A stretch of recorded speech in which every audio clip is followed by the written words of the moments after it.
Morning, people. It's Wednesday morning's devotion. This one thing that we need to find that if we do it, changes everything. We've been looking at that beautiful passage in Philippians 3 verse 12, and I want to read it again to you because this is the one thing that I want us to pick up on today. Paul says this one thing I do, forgetting what is behind and straining toward that which is ahead, I press toward the goal of the high calling of God to win the prize. See, there's a prize to this whole deal, but we've got to do one thing in order to receive the winning of the prize. Now, for him, he says here, the one thing he had to do was to forget. Yesterday we spoke about forgiveness, did we not? Today I want to talk about what it means to forget. You know, we often talk about forgive and forget, do we not? Well, forgiveness is one thing, but forgetting, I think, is another, because your brain never forgets. It's not like you have a switch in your brain or a delete button in your brain that you can delete the memory of that which you have just forgiven. So what do we mean when we say forgive and forget?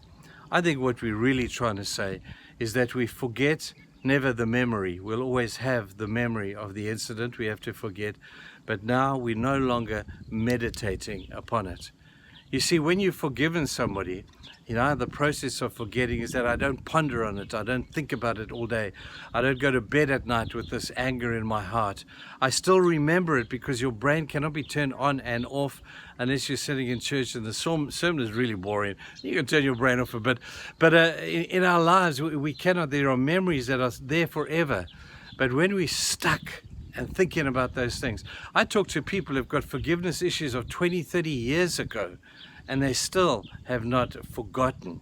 They say they're forgiven, not always sure about that, but they certainly have not forgotten. Your mind is like a filing cabinet, and in that big filing room full of filing cabinets are all the memories that you have. I suggest that you do some work in that filing cabinet, and those things that you need to forget need to go to the back of the room, into the filing cabinets that you never visit, the filing cabinets that remain unopened. They're full of cobwebs. You don't go there anymore.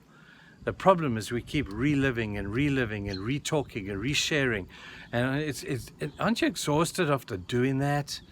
So I suggest today we consider what forgiving and forgetting might look like for you.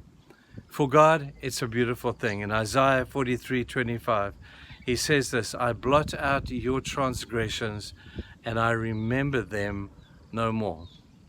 God is a great forgiver. He really is.